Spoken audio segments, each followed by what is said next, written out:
everybody! So today's next in my series of ranking the 67 films that I've seen, animated films from 2013 to 2016. We are doing 40 to 31, and this is the area of pretty much, I like all of these movies. These are all, I think, got B's, so B grades. So that's pretty good. And so yeah, I just happen to like other ones a little bit better, but I really like these, so let's get started. Number 40 on my list is Tinkerbell and the Legend of the Neverbeast, and this is the last Tinkerbell movie, at least for now, and I think that it's a pretty good way to end off this series. I've really enjoyed this series. I think it is a little bit underrated.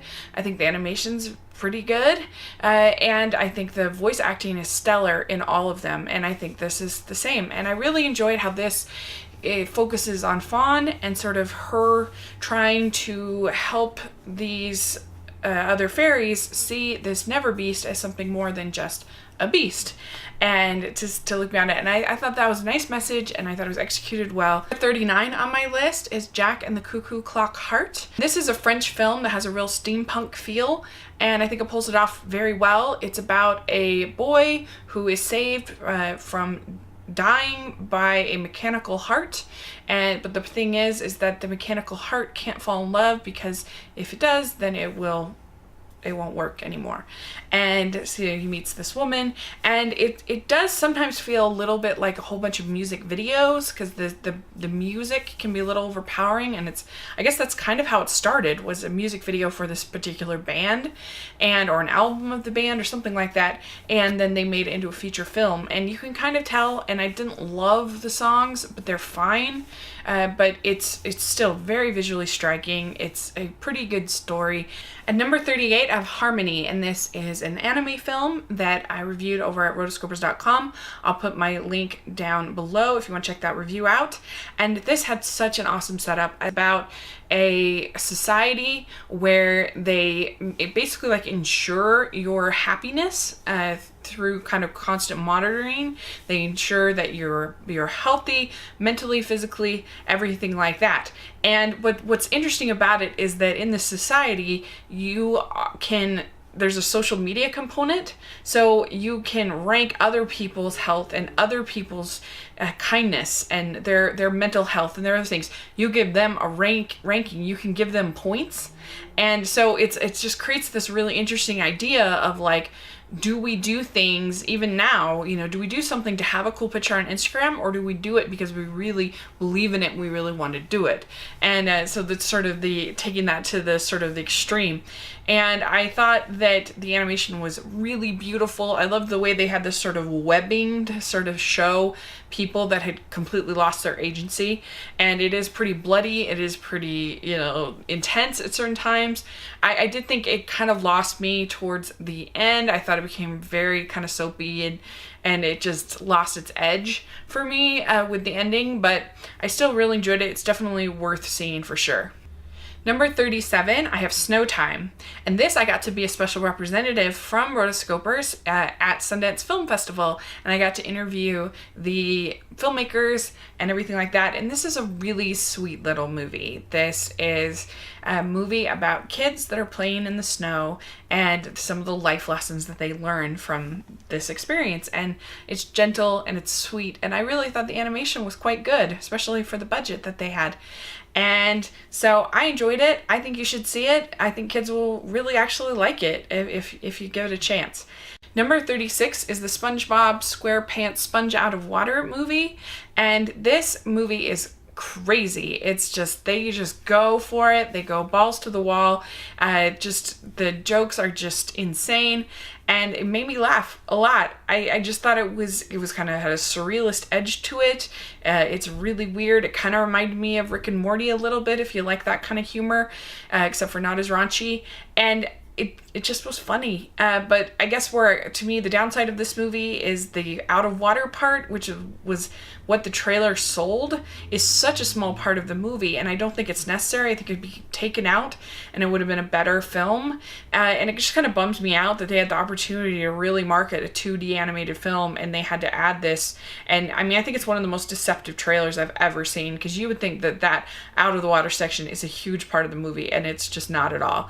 Number 35, I have The Prophet, Khalil Gibran's The Prophet, and this movie has it's like an anthology, and it has these shorts that are all based on the poems by Khalil Gibran in this book, The Prophet. And there's one on work, one on love, and so I thought that the shorts were amazing. They're so different, but you can see sort of the thread through them because of the poems, and they're just beautiful. And you get work you get Bill Plimpton doing on eating, and you have Tom Moore, who does the best one, that's on love. That one's so good.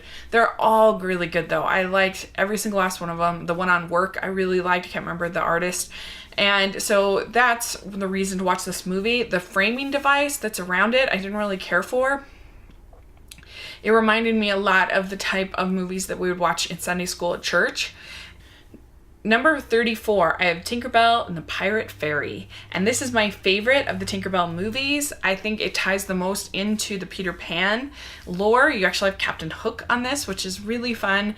And Tom Hiddleston is the voice of Captain Hook, which I really liked.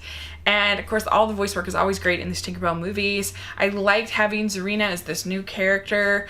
I thought that that her story was, it's not like it was new, but I thought it was a good story about somebody who doesn't feel appreciated and goes and thinks that she's being appreciated on this pirate ship, but she has lessons to learn herself too. I liked that you got little bits from the whole team. I really like the team of fairies in these movies. I think they're really fun for girls to have their sort of troupe of superheroes, kind of. And I just think they're really well done. I think the animation is good. It's just an entertaining little film. In number 33, I have another anime film. This is The Boy and the Beast. And this is by Mamoru Hosoda. And this is a gorgeous film. It's worth seeing just for the animation, especially the end. There's this whale that is kind of created out of the stars. It's so beautiful.